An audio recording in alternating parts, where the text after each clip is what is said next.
Hola, comencem una nova mirada a l'arrel, aquest espai que hem volgut facilitar als artistes perquè ens expliquin els seus projectes.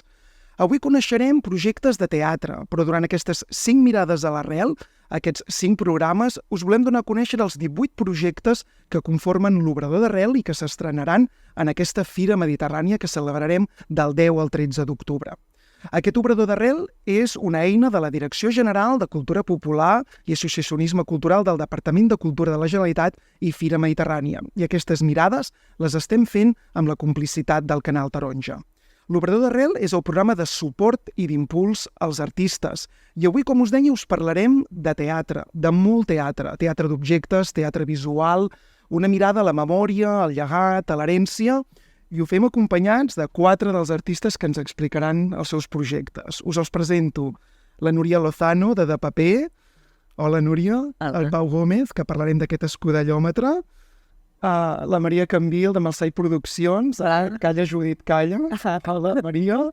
I la Sara, directora de l'IF Barcelona, que parlarem del primer projecte que ha guanyat aquesta convocatòria entre l'IF i la Fira, d'aquest projecte del Toni Masagosa i l'Andrea Cruz, aquest so dels titelles de la Mediterrània. Hola, Sara. Hola. Pues anem a començar. Comencem amb tu, Núria, de Paper. Situa'ns, per començar, com us trobeu amb el Joan Alfred i decidiu crear de Paper aquest binomi, diríem, entre les arts visuals i la música d'arrel tradicional.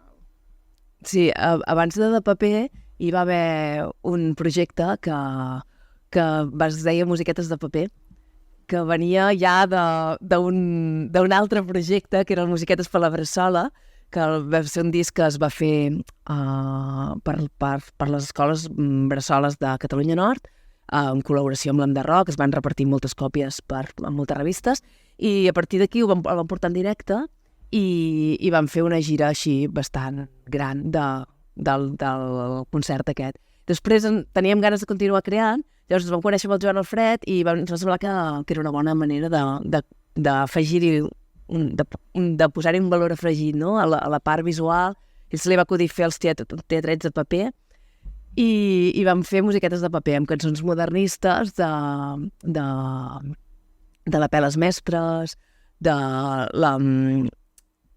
gent de músics de l'època i de Narcisa Freixas, que no em sortia ara. I vam fer l'espectacle aquest, que va guanyar una beca, la beca Jaume Casademont. També el vam estrenar aquí a la Mediterrània, que també era una part de la Mediterrània.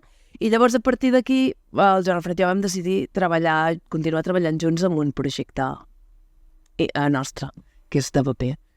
Llavors, Crear la companyia. crear la companyia, exacte. Sí. Companyia, Núria, que especialitzada, crec que tota la trajectòria en projectes per a públic familiar i escolar. Sí, sempre hem treballat en projectes familiars. Sí que hem fet alguns videoclips que potser, hi ha algun que no és especialment familiar, però sempre com que és així amb dibuix i això, sí que té el punt aquest que sembla una mica... que als nens els agrada molt i a la canalla i als adults també. I llavors, sí, aquest és el primer. Ha sigut una aposta. I aquest és el primer per Sí. públic adult. Després parlem de Només les flors. Sí. Aquesta voluntat com a de Paper de treballar en públic familiar va ser volguda des del seu inici? És dir, volem adreçar-nos a públic familiar. Sí, quan ens vam conèixer estàvem en aquest moment jo venia de fer això de musiquetes per la Bressola i el Joan Alfred també s'hi va apuntar. Ell també havia treballat abans havia treballat en grups de teatre de carrer per adults i per tots els públics. I com que estàvem en aquesta línia, doncs sí, vam continuar en aquesta línia i és una cosa que ens agrada molt treballar per públic familiar. I amb de Paper amb una trajectòria superconsolidada, Núria, vull dir que porteu ja uns quants espectacles. Portem 3 espectacles, no? Sí, 3 espectacles més el de musiquetes de paper, que eren més músics. O sigui, vindria a ser entre 3 i 4, com a de paper 3, i aquest serà el quart. I per què ara canviar cap als adults? Doncs perquè ens venia de gust bastant. Sí, clar, els dos havíem treballat, jo havia estat tocant en la Carrau molts anys, de fet encara toco en Bazooka, en la Carol Duran, i treballem per tots els públics. Fem amb de paper, estem més especialitzats en públic familiar, però jo estic acostumada a treballar per públic adult, i el Joan Alfred també, això, venia també de treballar amb companyies que també treballen per públic adult, i ara feia temps que no ho fèiem i amb de paper no ho havíem fet mai. I va ser una mica, doncs això, no sé, també arrel de Miranius, que és l'últim espectacle que havíem fet amb De Paper, que va anar molt bé i va ser una mica de dir, doncs, va, ara tenim un moment com de tranquil·litat i apostem per una altra història. Així, per arriscar una mica. Molt bé, molt bé. I cap on anem? Cap a només les flors? Quin és l'element disparador de dir, va, volem fer això? Doncs així d'entrada, clar, sí que vam pensar que volíem fer un espectacle que no fos especialment adreçat als infants, però tampoc teníem una temàtica molt clara. Vam contactar primer amb el Víctor Borràs perquè tenia moltes ganes de treballar amb ell i llavors entre tots vam com anar pensant i vam anar pensant diferents històries. Les flors van sortir bastant al començament i llavors també vam acabar encaminant cap a una història que el Joan Alfred feia temps que tenia ganes d'explicar, que és una història personal. El seu pare va estar 25 anys amb esclerosi múltiple i és una història que ell feia temps que tenia ganes de treure'l, no? I de compartir-la. I ha sigut com la manera, i això vam buscar la manera de relacionar-ho, que ens va semblar que teníem molta relació, de relacionar això, la cura dels malalts amb la cura de les plantes i la cura de l'horta una mica, i això, cuidar i cultivar, no? Els dos pesos aquests, que tant els malalts, que moltes vegades actualment amb la vida que portem ens és complicat de trobar moments per dedicar als malalts, no? Per fer aquestes cures, no? Per cuidar, no? Que ara deies. Sí, i en el camp passa el mateix. Cada vegada costa més de poder dedicar temps a cuidar el camp. Moltes vegades acaba en mans de grans terratinents i la gent no pot acabar cuidant les coses que tenim com més properes, no? I bueno, hem anat trobant com la relació amb això i ha sigut molt interessant. Per tant, aquest punt familiar que deies ara, no? Del pare de Joan Alfred és una excusa per parlar, no? D'aquestes cures, entenc que és el centre del projecte. Sí. Això, sí, cultivar l'amor una mica i curar els camps. A partir d'aquest element disparador, el Víctor, no? Forma part, al final crec que també us ha ajudat amb la dramatúrgia i la direcció del projecte, no? Com l'heu anat construint, aquest Només les flors, a partir d'aquí? És a dir, per exemple, amb aquest treball que feu sempre des de tots els elements, no? Per tant, aquesta part més de teatre visual del Joan Alfred, amb tu amb la música, com és el procés de creació de paper, no? Sí. En aquest cas, teníem la idea, però sempre fem un treball d'investigació molt, molt important amb tots els espectacles. Moltes vegades el procés d'investigació és tan ampli que després al final, quan veus l'espectacle, ha quedat 4 coses, sobretot en els familiars, que moltes vegades has de sintetitzar molt, però ens agrada molt d'obrir perquè és un aprenentatge per nosaltres i també perquè després l'espectacle s'impregna de tot el que tu has anat investigant, de tot el que tu t'ha anat arribant. I en aquest cas, com que teníem això, la història del pare del Joan Alfred, el Joan Alfred és de Cullera, de Ribera de Xúquer, i allà hi ha molt cultiu de tarongers. I vam com centrar molt també en aquesta zona. I vam decidir que una bona manera seria parlant amb la gent d'allà. I vam estar l'estiu passat, vam estar fent entrevistes a llauradors, a gent que tenia tarongers, camps de tarongers, gent que cuidava camps de tarongers o gent que n'havia cuidat.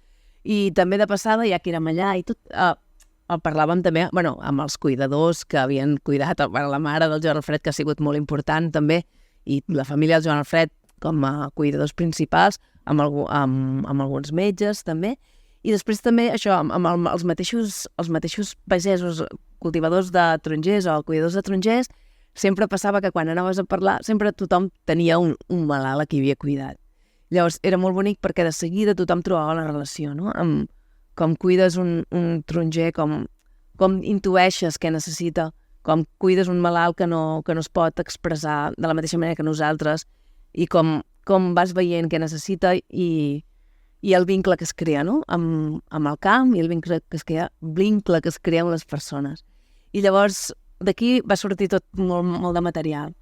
Llavors amb el Víctor el vam ordenar una mica I la veritat és que va sortir molt fàcil la dramatúrgia, perquè tot ens anava portant pels camins. M'he deixat entremig que jo anava fent cançons que més o menys tenien relació, amb el que anàvem parlant.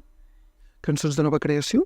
Sí, algunes de nova creació, i llavors després també, una mica més endavant, vam trobar un arxiu de cançons que s'havien recollit als anys 80, justament allà a la Ribera del Xúquer, i a tot el País Valencià, que és una feina que havien fet des de les escoles, que grups de classes que anaven a entrevistar els avis gravaven cançons que cantaven a l'època, o sigui, en els avis dels anys 80, i d'aquest recull n'hi van haver unes que es van portar a la Fonoteca Valenciana, que es van regravar, però nosaltres vam tenir com accés a les que havien gravat la canalla de l'època, i era un arxiu super bonic, amb coses molt de veritat, perquè clar, quan cantes el teu net, no cantes igual que quan cantes un senyor que et va entrevistar, no? I eren supermaques. I entre elles vam trobar-ne unes que havia recollit el Joan Alfred, justament, i això va ser també com molt emotiu. I de totes aquestes cançons també n'hem agafat les que tenien més relacions amb el cultiu de la taronja, o que ens anaven més bé per la dramatúrgia, i també n'hem fet versions. Llavors, hi ha una part que és de nova creació i una part que és de repertori tradicional o recollit dels avis. Molt bé. Com ho veurem en escena? Com ho traslladeu? Clar, no t'he parlat res no t'he parlat encara Som-hi, tenim de la part visual. Llavors, sí, el Joan Alfred ha treballat molt en fusta, i també així una mica la fusta que ens recorda això, la fusta del taronger, no és fusta de taronger, però ens hi porta una mica. És un concepte una mica... Hem treballat també molt en el concepte de l'equilibri, perquè ens ha agradat molt, ens ha sortit així com fer la dramatúrgia i les cançons, l'equilibri aquest que trobes a l'hora d'estar bé amb tu i de poder fer estar bé els altres, de cuidar i de sentir-te cuidat, sí, això, l'equilibri entre el teu temps i el temps dels altres. I ha sigut un concepte que han anat de parar molt a la part visual. Es juga molt amb equilibris, en les fustes hi ha un taronger que està així com en equilibris. També hem treballat molt en el País Valencià, els camps estan dividits per fanecades. Es diuen, o sigui... Fanecades. Llavors, les fanecades és un tros de terra, no són hectàrees, és un número, una fanecada. Una fanecada és, en realitat, després això ho explica en l'espectacle, és el tros de terra, seria com els jornals d'aquí. És el tros de terra que pots sembrar amb una faneca de gra. Una faneca és un recipient que s'omple de gra i tot el que pots sembrar allò és una fanecada. Llavors, la gent jo tinc 5 fanecades de tarongers a tal lloc. I llavors, el concepte aquest de la fanecada, la mida, no? I la faneca és sobre el que se sustenta també tota la part visual. Hi ha una fanecada, hi ha una faneca, i hi ha com uns quadrats així de fusta que representen les fanecades una mica. I és això, el concepte aquest, això i l'equilibri, una mica. En escena, tu i el Joan Alfred, continueu els dos en escena, amb la direcció del Victore. Sí, i també ens ha ajudat en la part de moviment la Marta Gorgs, els llums el Toni Ubach, ha fet el disseny de llums, i sí, deixant, em sembla, la comunicació, el Pere Cardós. Sí. També, Núria, us hem anat veient que o sigui, des d'això que deies ara, no? Crec que em deies, l'estiu de l'any passat vam començar tot aquest procés de recerca i d'investigació al País Valencià, no? Amb tot això que ja ens has explicat, però en tot aquest procés ho hem anat seguint a diversos espais, no? El Festival de Llegendes a Terrassa, per tant també la importància, crec, de tenir tots aquests espais que us han anat acompanyant durant tot aquest procés, no? També vam veure assajos a Sallent, no? Per tant, explica'm una mica qui us ha anat acompanyant a nivell de suports. La veritat és que estem supercontents perquè quan vam decidir això, fer un espectacle per adults, va ser com una aposta allò de dir, a veure què passarà, i ha tingut molt bona acollida. De fet, això, l'obrador d'Arrel, que ens va donar suport al començament, després la Marfà, que també s'hi ha implicat, i llavors totes les residències que hem pogut anar fent, que sempre ens hem sentit molt ben acollits per tothom, al Teatre Nu, que també n'hem fet 2, vam fer com un primer passi en públic, després a Sallent també hem fet residència, després al Principal de Terrassa també, i ara aquest últim mes hem fet residència a Ullastrell també, que sí, així per acabar de polir coses de moviment. I després hem fet ara al Festival de Llegendes, hem fet una altra prèvia, i res, estem molt contents perquè ja el tenim, diguéssim, ja està molt, molt avançat, i això, i tenim... arribarà a la fira com molt, molt rodadet, ja ens sembla. Molt bé, que de fet a la fira el veurem divendres 11 d'octubre, 7:15 de la tarda, a la sala petita del Curcel, veritat, Núria? Doncs moltes gràcies, Núria. Continuem després. Pau, anem a parlar d'aquest escudellòmetre, si ho dic bé. Abans de parlar de l'escudellòmetre, anem a veure una mica, descobrir el Pau Gómez. Com comença aquesta aventura amb el teatre, el Pau? El Pau des de petit que fa teatre, a Acció Teatre, una escola de Terrassa, i vam crear després un grup de teatre amb els amics i tal, i em vaig decidir professionalitzar i estudiar al Col·legi del Teatre, el graduat de 3 anys, i després sortint del Col·legi de Teatre vaig fer alguns cursos d'especialització, però em vaig dedicar sobretot a la producció, i vaig anar com a darrere, i encara m'hi dedico, però ara he decidit posar-me com a repte i com a provar-me de crear un espectacle des de zero, des de fa 2 anys que estem fent, no? I aviam què passa, però... Perquè a l'escudellòmetre, el que hem anat descobrint, ara ho deies, fa 2 anys que anem encaminant, no? aquest projecte, crec que s'hi junten com 2 grans elements, no? Per una banda, el teatre, però aquí hi ha també un element que és la cuina. O no sé si la passió per la cuina tradicional, d'on ve? Surt tot això també, Pau? Jo crec que és el descobriment de la cuina. Pel confinament vaig anar a viure on vivia la meva àvia, i allà vaig descobrir els seus estris, la seva cuina, les seves receptes, i vaig començar a cuinar, també com que estàvem confinats amb vídeos i tal, i així online amb els amics, i vaig anar veient, ostres, que xulo, quants records hi ha aquí, que interessant, quants sons, I al final dic, tot això és molt teatral, també.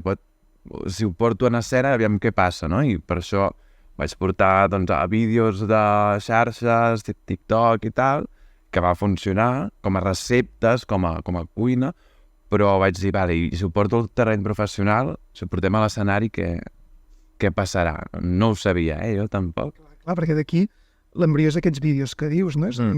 Per tant, entenc que durant la pandèmia creies el Persucari Pau, no? És una mica l'espai on has anat penjant tots aquests vídeos. Sí. Cop i volta, Déu-n'hi-do la repercussió que ha tingut en un espai com TikTok, cuina tradicional, Sí, s'ha generat una comunitat al final, perquè tothom, aquesta cuina és de tots, no? És de tothom, llavors tothom té alguna cosa a dir, tothom té algun record, la cassola o aquell plat que es veu en el vídeo, ostres, eren els plats de la meva àvia que també els tenia, o de cop es generen... Parlem de TikTok, hem de parlar d'una generació, és a dir, no hi ha les àvies mirant les seves receptes. No et pensis, hi ha molta gent gran a TikTok perquè ho descobreixo per comentaris, dius això, clar, és un perfil que és un número, user, tal, però dius, això és una senyora amb molta mala cuina, perquè... Vull dir que veus comentaris, que coneix, aquí dius, aquí hi ha alguna persona gran darrere, i bastantes. Clar, a joves també arriba, i de fet ha sigut molt interessant. El projecte està enfocat a joves, tot i que agrada molt a gent gran, està enfocat a joves per aquest fet de fer aquest relleu generacional a la cuina. I interactuen els joves? És a dir, els hi ha despertat curiositat o de... A les xarxes sí. A les xarxes sí perquè vulguis o no els hi recorden i proven, molts joves m'han passat resultats de mira, l'he fet, pam, i em passen la foto, jo la comparteixo i fas, uau, quina il·lusió, no? Que xulo. I justament és això, l'objectiu. I de fet, aquesta experiència amb el TikTok i de vídeos va convertir-se com en la primera píndola d'aquests relleus que ens deies ara, És a dir, crec que hi ha aquesta experiència del Persocari Pau, quan decideixes que això ha d'acabar sent una peça escènica, no? I per tant, que al final serà aquest escudellòmetre, però per aquí al camí hem trobat aquests relleus que deies ara, servits amb diferents plats, no? I un també és posar en valor aquest aspecte de la gent jove cuinant o fent aquests tocs. Aprofitar aquesta eina, no?, el que són les xarxes socials, vam fer el taller, l'aperitiu, que és un taller per joves, que anem a l'institut, de primer a quart d'ESO, normalment primer i segon d'ESO funciona més, i el que fem és treballar les receptes familiars, tradicionals, populars de cada casa, de cada alumne, i el que fem és, doncs, jo els ensenyo, quan puc, el que he fet des de la meva experiència a TikTok, com edito els vídeos, com gravo, com narro la recepta, i això ho provem allà a la classe, fent una amanida per els detalls o els sorolls que fan les pastanagues, no? I després això, ells tenen la feina de demanar a casa seva la recepta preferida o típica de la família i gravar-la. Llavors aquí estem documentant, estem jugant a xarxes i a fer un contingut interessant i estem treballant també la llengua catalana. I això ara em deies, era l'aperitiu, no, crec? Perquè és quan decideixes que tot aquest projecte s'anomena Relleus, apareix l'aperitiu, que és aquest taller que vam veure l'any passat a la fira, el vas estar fent, però també vam veure el primer plat, és a dir, ho estructures tot com en tres grans plats, no? Aquest que hem explicat ara com a aperitiu, aquest taller, que per tant és programable també, no?, en aquest sentit, és a dir, si algú vol involucrar alguns centres educatius del seu pla d'entorn, doncs podem també tenir aquesta càpsula de tallers, no? Llavors hi ha un altre format, que és aquest primer plat, que vam veure l'any passat també a fira, de molta proximitat, ho vam fer al menjador aquí del tercer segona de la Puresa, però que és en un format per unes 20 persones, no? Sí, bé, el vam repetir a Terrassa, vam fer funció, vam fer dues i va ser per 80. O sigui, ja va créixer. Va créixer, però alhora, al final és una experiència culinària en escena. La proximitat afecta a l'espectacle i al públic. Llavors, al teatre principal de Terrassa, tot i que era dalt de l'escenari, hi havia més distància i es va crear un ambient diferent, molt més teatral. Aquí a la Puresa es va fer un menjador de casa i tothom xerrava i vam tenir una conversa molt bonica. I al final no deixa de ser una experiència gastronòmica on cuinem unes mandonguilles amb pèsols, amb la Montserrat, que ens ensenya la seva recepta, i ho anem maridant doncs, amb poesies, amb ritmes, amb cançons, amb contes, per acompanyar aquesta estona de fer en temps real unes mandonguilles amb pèsols. I això va ser com el segon tastet, no? Clar, en 2 anys han anat sortint coses i tampoc no ens volíem perdre res, perquè de cop potser perdre'ns les xarxes socials, perdre'ns la recepta base, també era, ostres, i ara anem cap a un altre lloc. Però són aquests processos, no? Parlàvem també amb la Núria, no? Quan et poses en un moment d'investigació o de recerca, doncs d'aquell element disparador que tens ganes de treballar, que veiem, no? Que el públic, no? Veieu la peça en escena, doncs, o hi ha tot un procés, com ens explicava la Núria, o de cop i volta com tu, Pau, que et trobes diferents artefactes i que dius, ostres, doncs, l'objectiu potser serà una peça escènica final, però també anem a aprofitar aquests altres, no? Aquest material que hem pogut treure del procés de recerca, no? Sí. I aquí arribem a, ja que parlem de cuina, el bistec gros o el plat fondo, no? Que seria l'escudellòmetre. Sí. I com arriba el Pau a aquest text i a l'escudellòmetre? O sigui, va ser casualitat. Jo, documentant-me i buscant material sobre l'escudella, a internet vaig trobar aquest monòleg de Santiago Rossinyol, que pensava, el veia, llegia, dic, però és molt curt, dic, he de trobar el llibre, o sigui, ha d'existir i tal. Pum, vaig a la biblioteca i el monòleg era el monòleg, i és una pàgina i mitja, són 7 o 10 minuts llegit, però és una passada, és impressionant, és un text del 1905 totalment contemporani. És que és atemporal al final, perquè el que parla és d'una renda bàsica alimentària. proposa una renda bàsica alimentària. Llavors això, no sé, em va flipar, va ser dir que això és política, és cultura i és escudella i carn d'olla, que ho podem lligar aquí amb tot. Anava encaminat cap a alguna més de teatre d'objectes i al trobar-me amb aquest text vaig dir he de fer això perquè és això. Aquí he trobat la base per omplir-ho i nutrir-ho amb tot el procés que hem anat fent. Vale. Estàs dient que és aquest monòleg de 7-10 minuts, no? Per tant, a partir d'aquí, com treballes a partir d'aquest escudellòmetre, no? Aquí hem posat, clar, amb tot el treball d'investigació i hem afegit totes les veus que hem anat trobant sobre la cuina popular i enfocant-la també a l'escudella i carn d'olla, perquè l'escudella i carn d'olla podríem dir que és el plat simbòlic de la cuina catalana, que tothom té algun record entorn a això, no?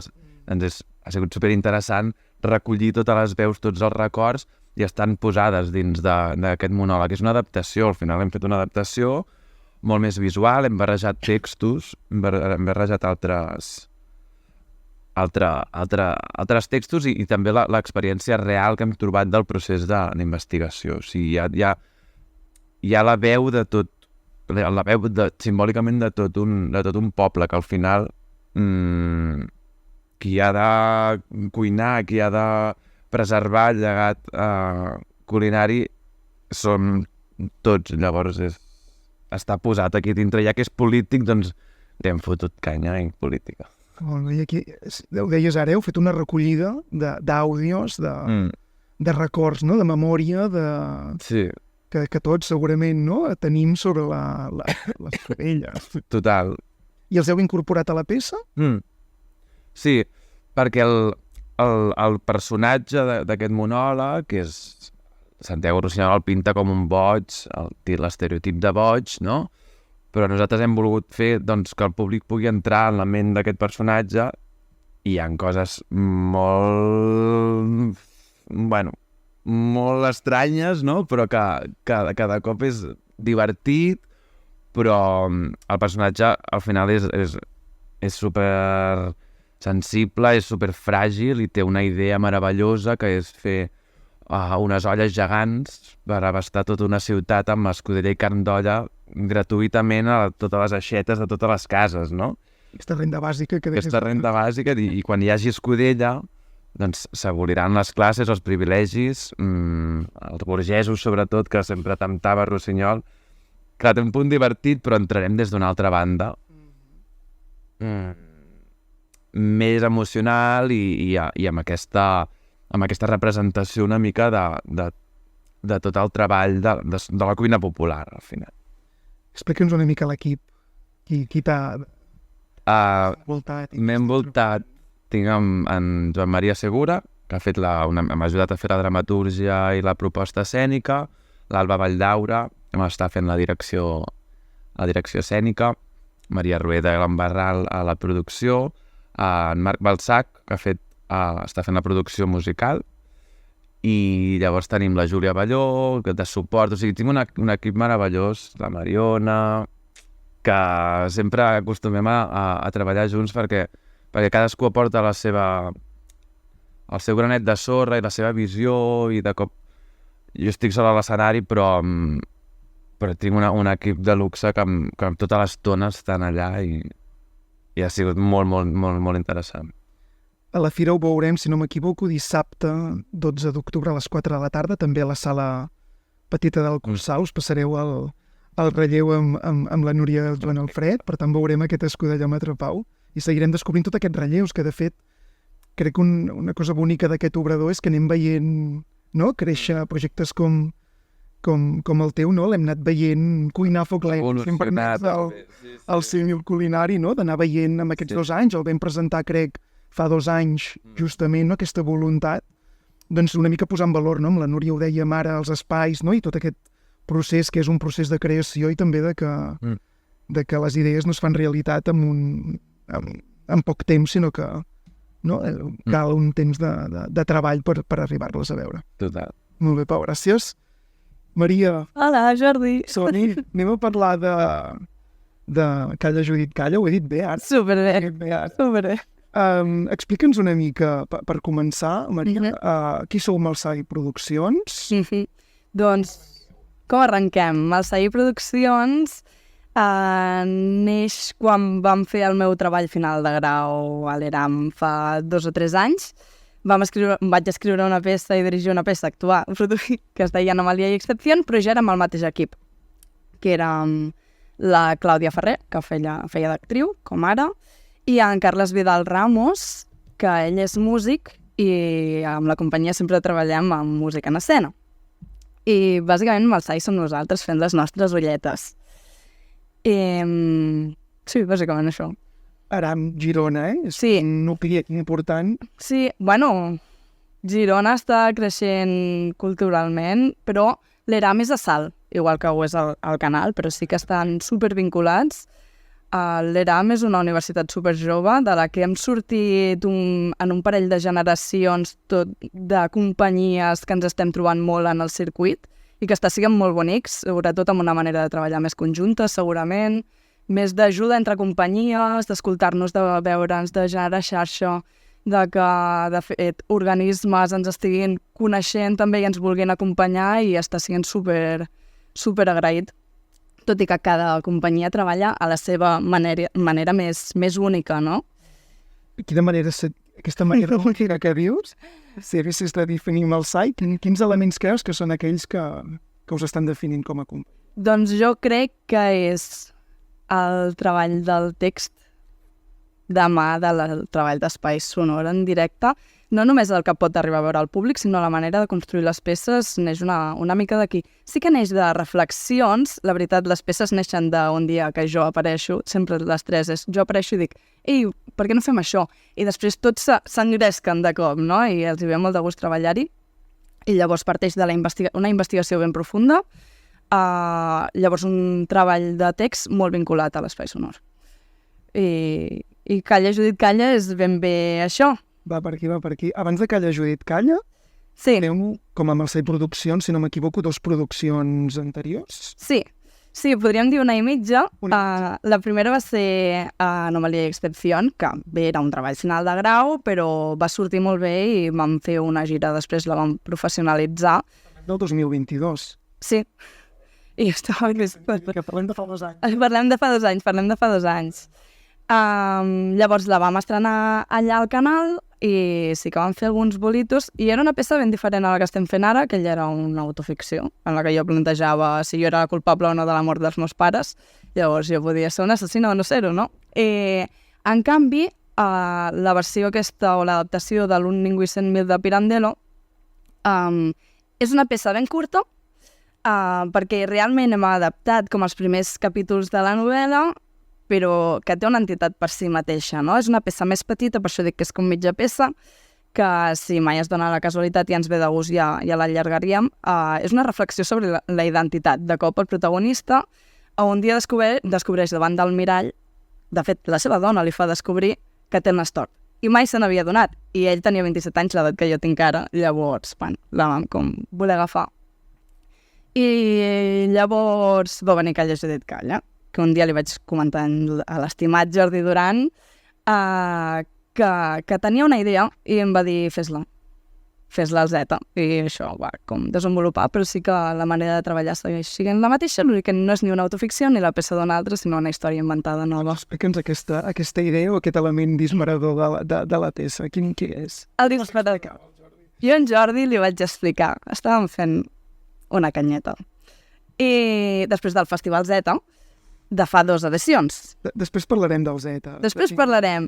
Total, perdó, que m'enrotllo. Total, que li vaig dir, mira Jordi, jo tinc una idea, ara fa unes setmanes estava buidant el pis de ma mare i en una habitació vaig trobar una llibreria, hi havia una llibreria i vaig trobar uns llibres tapats, com folrats, perquè no es veiés de què eren. I mirant vaig veure que eren com de cosetes ocultistes, no?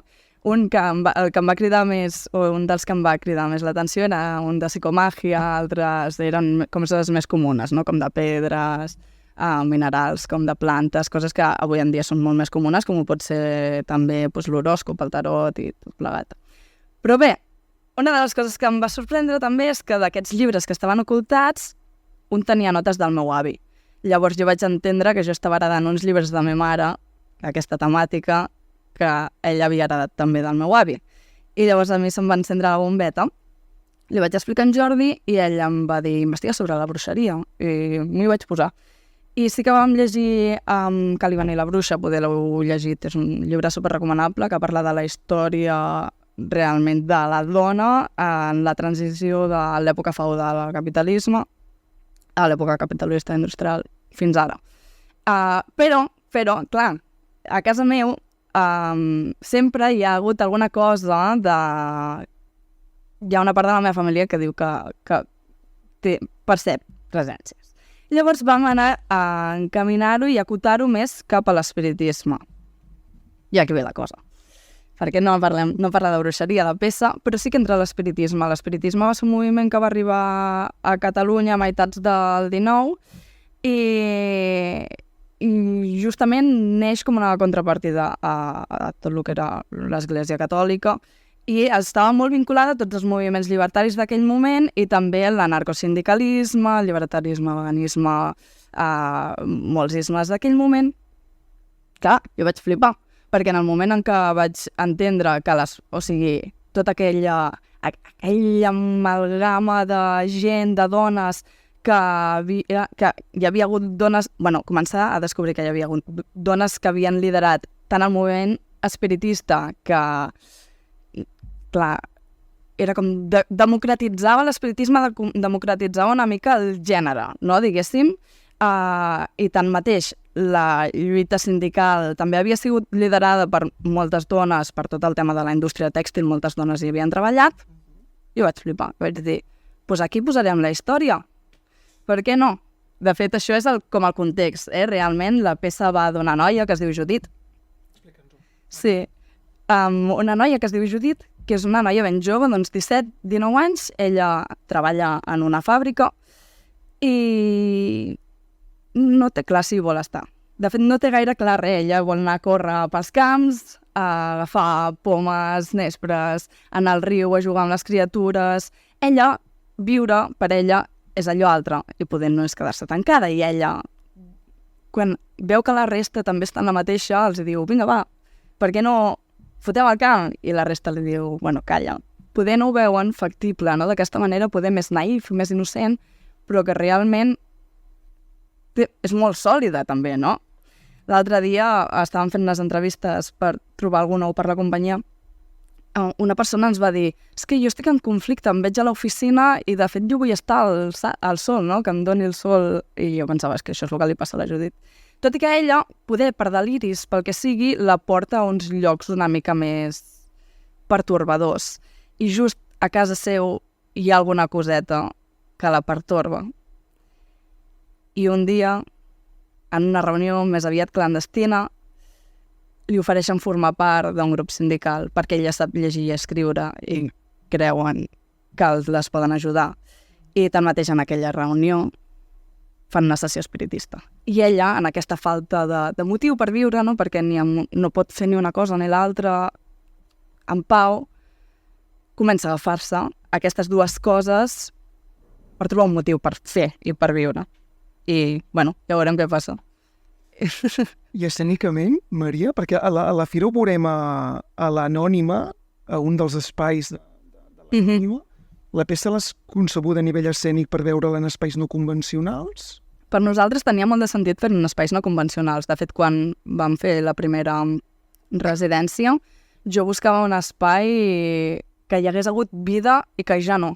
Perquè n'hi ha molts, no? Moltes fàbriques, o sigui, sí que amb el pla de fàbriques de creació això ha canviat, però hi ha molts espais que havien tingut gran vida, que havien passat moltíssimes coses allà i que de cop han desaparegut per una modernització de tot plegat.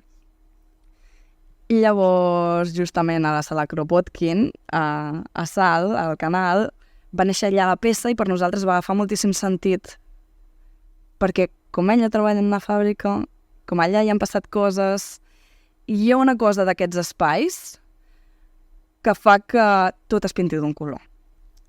Ens ho posa una mica més fàcil a nivell estètic, però està bé i és lícit i i de cop fa que agafi sentit, no? Com si el puzzle de cop entre l'espai sonor i l'espai escènic agafi com el match. I realment tot té una estètica així una mica més clàssica que encaixa, no? Que va encaixant en aquests llocs i aquests espais que anem trobant. Tot i així, sí que la peça està pensada per ser un site, per donar vida a aquests espais que en van tenir. També estem treballant la peça per fer-la sala. No ens volíem tancar. La doble vessant, i de fet ja l'hem provada i funciona. Llavors és un win per nosaltres en aquest sentit. Molt bé. La fira, ara que ho dèiem, ho veurem a l'Anònima cada tarda. Sí, Dijous 10, divendres 11, dissabte 12 d'octubre, 6, 2:15 de la tarda. Sí. Veurem cada tarda allà.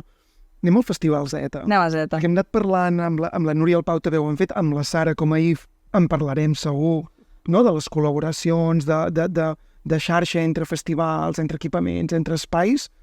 El Z és un element motor, sobretot per una generació d'arts escèniques que sortiu d'aquest eram o que està sent, en pocs anys, crec que s'ha convertit en un espai que realment està impulsant Sí, és el nostre bressol, no? Jo sento que he crescut allà, que he conegut el sector des d'allà, que se m'ha impulsat des d'allà. Si no passa per totes les modalitats del Z, no hem estat per cap, aquest enguany no està programada. Llavors, és un espai agraït, on fer vincles, on fer xarxa, i on a nosaltres es va, per al motiu que tinguessin, del qual estic superagraïda, se'ns ha impulsat tots els projectes, o dos dels projectes que hem fet. I llavors, a partir del Z, a partir que ens duguessin el suport, van aparèixer altres suports com el de Fira Mediterrània, vinculat amb l'Estruc, amb el canal, i després moltes altres, no? L'OSIC també ens va donar una beca, l'Ajuntament de Girona ens ha donat les crees ara, l'Ajuntament de Figueres, el de Palamós. Clar, també creiem en una cosa que és descentralitzar una mica la cultura, no? I en el fet de que si jo tinc una coproducció que és superagraïda a diferents llocs, jo puc anar a fer i provar a altres llocs que ens coneguin a nosaltres, donar fer una tornada a la població d'aquell lloc, nodrir-nos del que ha passat en aquells llocs, perquè, clar, quantes ciutats i pobles han sigut industrials i han viscut com tot plegat, que, clar, quants llocs han tingut escoles llibertàries arreu de Catalunya? Bueno, és igual, que tot plegat, si ho descentralitzem, a vegades és molt més nutritiu. Hem descentralitzat molt ara, perquè hem parlat de Sant Martí de Tous, amb Teatre Nu, Sí, amb tu també, Salt, Girona, ara ens ha dit Figueres, etc. Vull dir que Déu-n'hi-do, no? Aquesta xarxa territorial també com està fent. Explica'ns molt breument el Z, perquè hem parlat del Festival Z, però no l'hem contextualitzat, per si algú que ens està escoltant no el coneix. Vale. Com definiries el Z? El Festival Z és un festival on tots els artistes i les artistes són menys 30. És a dir, que són companyies joves, emergents, de diferents disciplines, i que tenim 3 possibles modalitats. Hi ha la modalitat 1, que és la d'exhibició, la modalitat 2, que és la de suport a la creació, i la modalitat 3, que és la de pitching. Dintre de tot plegat hi ha tot un conjunt d'activitats però és que totes les activitats que hi ha es fa una mena d'entendre'ns bé, d'agafar-nos de les mans amb programadores de festivals, amb jo què sé, amb productores, distribuïdores, agents d'organismes més grans i artistes. No sé què passa allà, però entens el sector des d'un altre lloc, des d'un lloc molt més humà i sí, i és un gran programa com d'impuls. I a part tu passes molt bé i coneixes artistes, clar, al ser emergents són molt més noves, diguéssim, no? Sí que hi ha una escena molt diversa i molt contemporània. És un espai de visualització, també. No, totalment, no? Crec que amb aquests 2-3 anys, si més no, ha posat al damunt de la taula una generació, no? de noves creadores, de noves artistes, no? Al damunt de la taula amb un acompanyament. I que té fruit, perquè després hi ha una continuïtat d'aquells projectes, no? És com que troben cabuda dins del sector. Llavors és que poder estar cobrint el Festival Z una necessitat, no? I que crec que hem recollit diversos espais d'una manera molt natural. És a dir, en Fira Mediterrània portem 2 anys acollint projectes Berenguera. No? Berenguera l'any passat, va passar per aquí també Costura. També? No va ser obrador, però va estar programada l'any passat. Aquest any estàs tu en l'Obrador, però està l'Elaine Grayling Sí, també programada amb els nyoquis que podrem veure. m'ha fet pensar en l'espectacle d'en Pau. Sí, Perfecte. és conegut. Sí, és ben maca. Aquesta mirada cap a aquesta herència culinària, no? De Sí. cuina tradicional. Per tant, i d'una manera molt natural, és a dir, no teníem cap compromís amb No. el Zeta ni amb ningú, no? De cop i volta doncs, hem pogut fer xarxa i posar, no? Per tant, una necessitat, no? Cobrir una necessitat, Sí. com deies. Maria, gràcies. Gràcies, Jordi. Després continuem parlant. Sara, Hola. hola. Anem a parlar... Nosaltres parlarem de l'Andrea i del Toni. Sí. La Sara és la directora del Festival IF de Barcelona, curadora també amb el Jordi Alomar.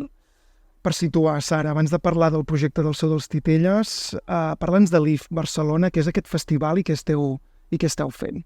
Yo creo que aquí sería como muy consecuente hablar de memoria, así que me voy a ir al inicio del IF y así también pongo un poco el marco, que yo creo que es algo que tampoco se ha oído así mucho, ¿no? De dónde viene y porque creo que es la manera de explicar este matrimonio que se ha creado con Fira Mediterránea, que tiene mucho sentido y tiene unas bases comunes muy cercanas, muy similares, unas raíces similares.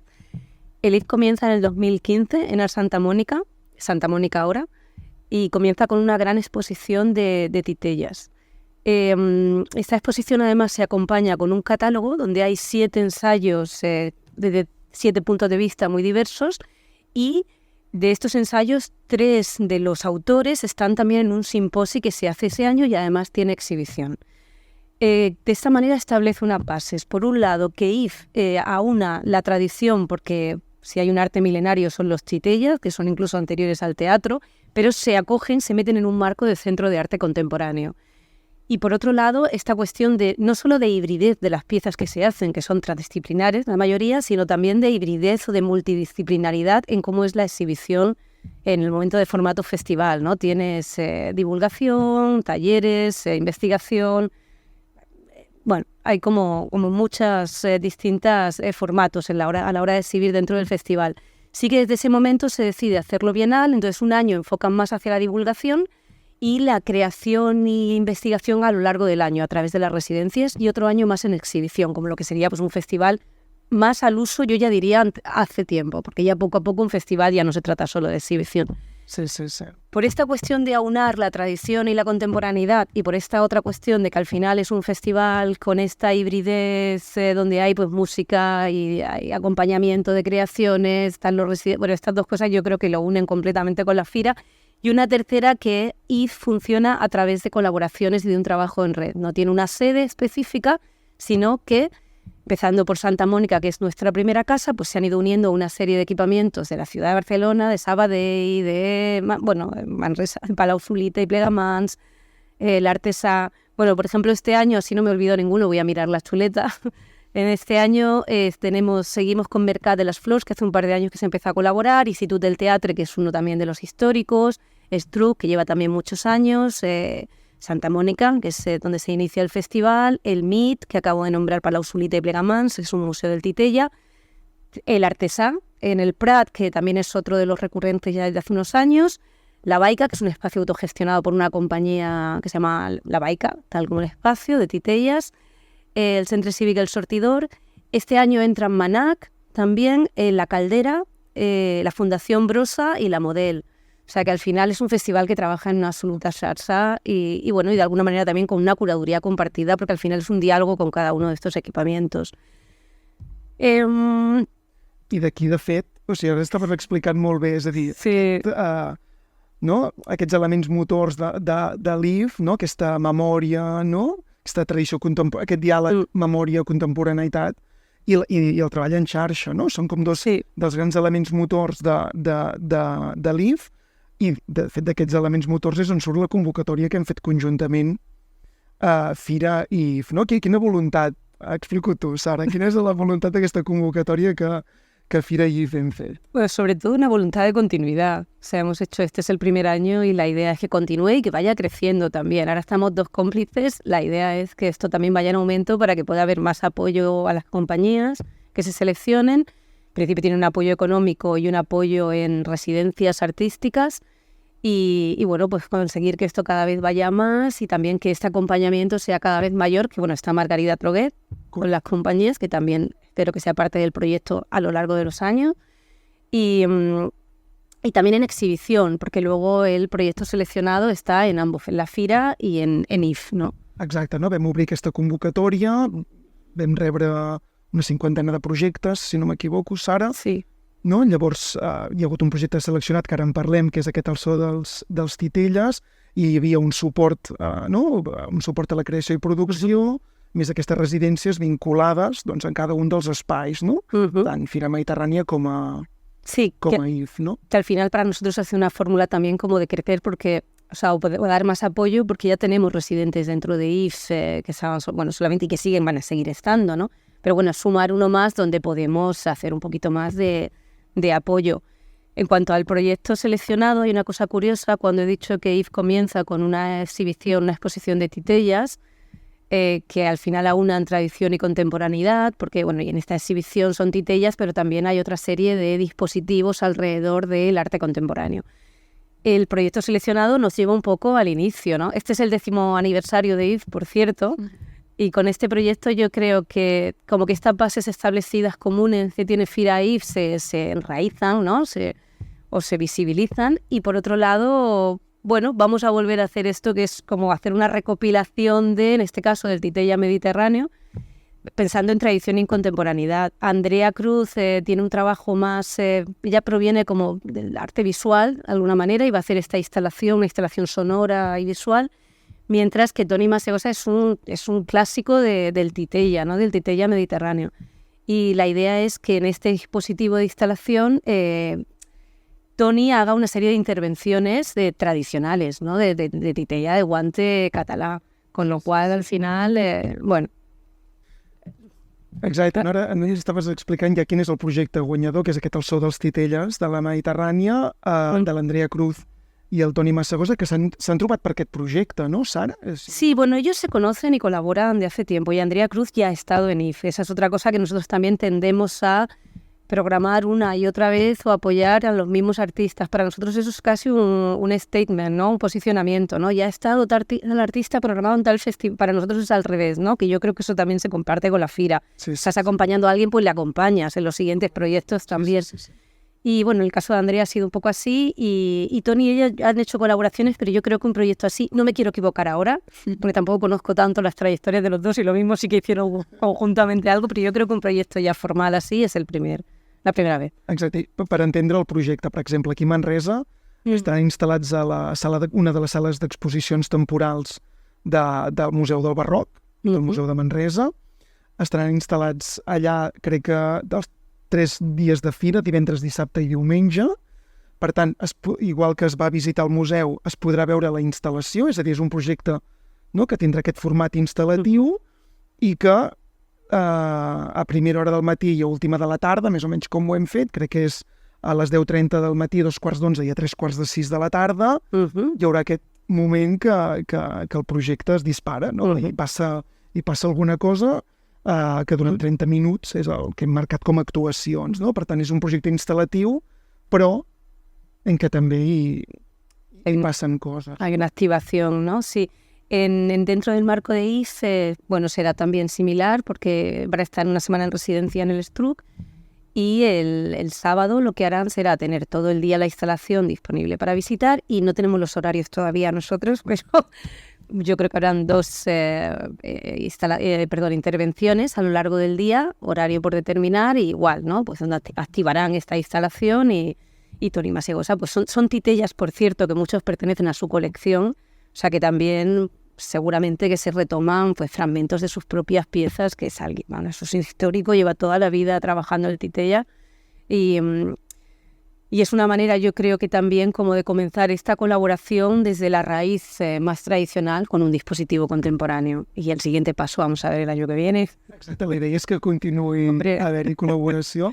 De fet, sempre expliquem que la Fira té com 3 grans línies, no?, de programació, música, dansa i la que anomenem de memòria i llegat, on sobretot hi ha projectes des del teatre com tots els que hem parlat avui, no?, teatre o circ, depenent una mica de cada any dels artistes on estan treballats, no? Amb música tenim ja un recorregut semblant a la convocatòria LIF, que podria ser el concurs sons de la Mediterrània que estem fent amb enderroc, amb tradicionarius, amb finpeté, etc. Amb dansa hem estat treballant el Premi del Colomer, que va començar amb l'Eix Dansa i que ara ja s'hi ha sumat Dansa Metropolitana, Mercat de les Flors, el Dansànou, etc. No?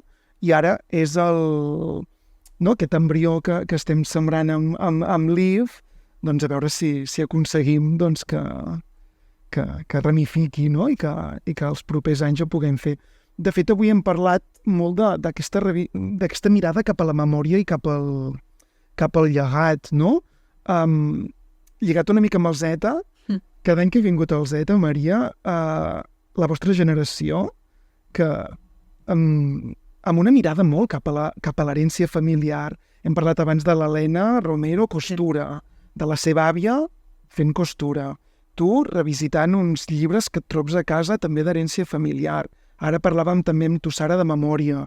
Aquí també n'hem parlat, no? Amb tu, Núria, amb Pau, cuina tradicional, memòria, hem parlat de les àvies.